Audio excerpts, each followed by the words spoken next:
Hi there, this is Team 56. Welcome to our final presentation. As a group of movie lovers, we decided to use data analytics to explore what are we watching next. Today, we're going to present the Oscar movie recommender system that we developed for users without historical preference. These are our team members. And this is the agenda for our presentation. First, I'll talk about motivation and data. The reasons why we want to dive into this topic are twofold. First, recommendation systems have been in the limelight of the online community over the last decade. Second, traditional personalized recommendation system has seen challenges such as scalability and sparsity. Therefore, we want to provide a baseline solution to tackle these challenges. The business value of this recommendation list is that it can be used in multiple ways under the movie recommendation umbrella. For example, a baseline when user data is not sufficient to generate a personalized recommendations list with high statistical confidence. Second, a banner or section recommender on the website to provide more generic but still relevant information. To build the model, we found data from three sources. First, the IMDb dataset, which contains movie information such as name, ratings, director, actors, etc. Second, the TMDB movie database, which has the movie information such as language, budget, revenue, production companies, etc. And finally, the Oscar Academy Award dataset, which contains Oscar nomination information. For the data cleaning part, we first filtered on movies released between 1990 to 2020. Then removed movies without IMDb ratings. Since our data comes from different sources, we want to combine the data and see the merge rate. As illustrated in Figure 2, we use the IMDb Basics dataset as the main data and join other dataset into the main dataset using some identifiers such as movie ID, release year, and person ID. Turns out the merge rate of the TMDB dataset is only 2%. Thus, we have to drop this dataset. Finally, our final dataset contains nearly 170,000 movies, and nearly 1,000 of them are Oscar nominated. Hi, I'm Tan. Now I'm going to talk about methodology and data processing. Generally, we're using propensity score matching to recommend movies based on Oscar-nominated movie. The propensity score is the probability of treatment assignment conditional on observed baseline characteristics. It can mimic some characteristics of a random experiment. In our case, we use the propensity score to find similar movies of input. Here is the overall methodology. First of all, we did the feature selection. Next, we built a logistic regression model. To evaluate the accuracy of the model, we split the data into test set and training set. In addition, we compared AUC value of our model, lasso, and region models. Step 3, we used this model to predict the probability of the movie being Oscar nominated. Step 4 is to identify two movies that are most similar to the selected Oscar nominated movie. Finally, we evaluated the model using quantitative and qualitative methods. Before feature selection, we generated additional variables which can describe the characteristics of the movie.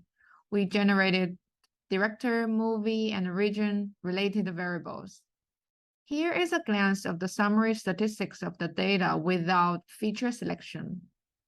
This table shows the first few rows of the summary. We have count, missing rate, mean, median, etc. We also plot the distribution of the numeric variables.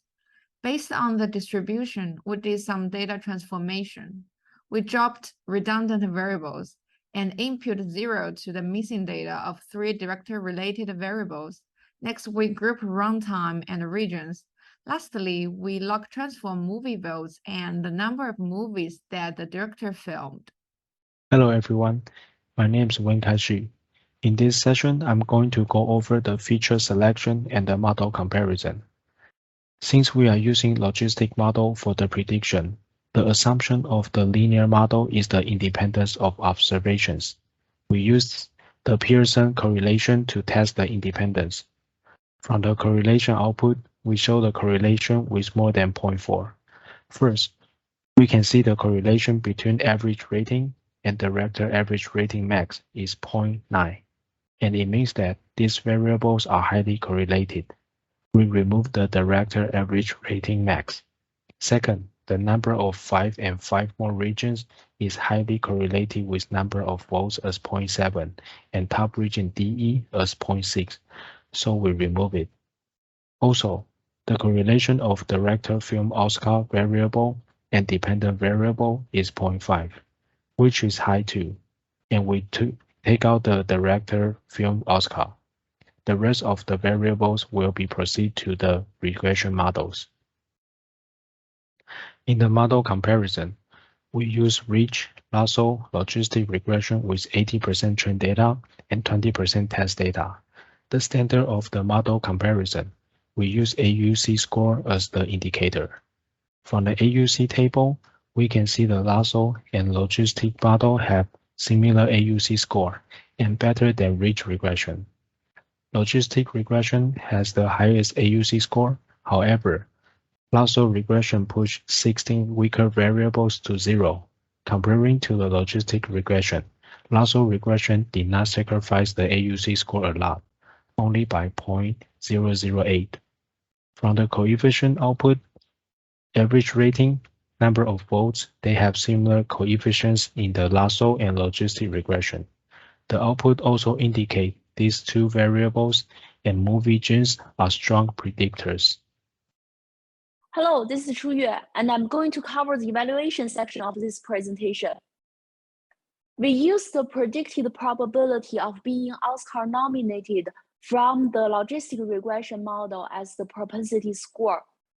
For each of the 979 Oscar nominated movies, we found the two closest movies in terms of the propensity score.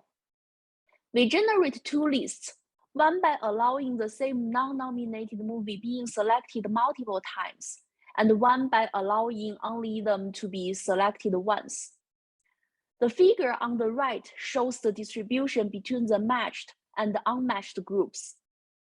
In the figure, the matched treated units are the 979 Oscar-nominated movies, and the matched control units are the selected non-nominated movies. And then the unmatched control units show the leftover movies from the non-nomination pool. Comparing between figures, we observe that the match with replacement has better results.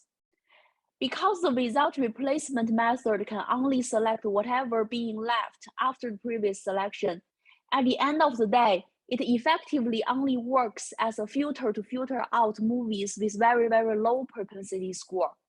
Also, due to the nature of non-Oscar nominated movies rarely have high propensity score, not allowing to recycle these high score movies resulting in a match discrepancy on the higher end of the propensity score. And actually, even the match with replacement method still cannot fully solve this mismatch issue on the higher end of the propensity. We select 3 Oscar-nominated movies to evaluate results qualitatively. We find the same intuition as the quantitative evaluation. In the table, we highlight in red those features that are intuitively different from the nominated movies. As we can see, more reds appear in the without replacement list. Thank you. I'm Ryan Fernandez, and I will be reviewing our conclusions and next steps. Conclusions. Propensity score matching was a successful method for developing our movie recommendation list. By including a variety of movie attributes, our algorithm was able to generate a list of unnominated movies with similar characteristics to the targeted Oscar-nominated movies. The model's immediate value was to filter out movies that are least likely to be nominated. In addition, our recommendation results are acceptable as a starting point, which can be improved on. Classification with replacement improved the overall utility of the model by allowing for the entire pool of control movies to be available for each match. This also improves the recommendation results because a control movie has the potential to match to multiple target movies, which ensures we're always considering the best match possible. Overall, we believe our model serves as a foundation for a simple yet effective movie recommender algorithm. On the next slide, we will discuss the steps we can take to further enhance our results. Next steps. To further improve our model, we believe we should focus on rebalancing the data, exploring nonlinear models, and increasing the number of factors used to predict Oscar nomination.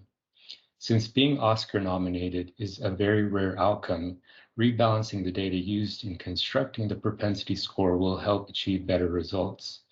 By increasing the range of the propensity score distribution, the model will be able to produce more specific and relevant movie matches. We can accomplish this by using various sampling strategies such as sampling down and SMO. Many of the metrics in our model had to be dropped due to collinearity. As a result, we should explore other nonlinear algorithms such as tree-based and ensemble methods to retain more variables. In order to improve the overall recommendation quality of our model, we should consider including additional factors such as actor, actress, and movie revenue cost information. This will serve to enrich the definition of similar during the classification step. We've reached the end of our presentation. Thank you so much for watching. We hope you learned about the importance of recommender models in general and how they help consumers make better selections. We look forward to hearing your feedback.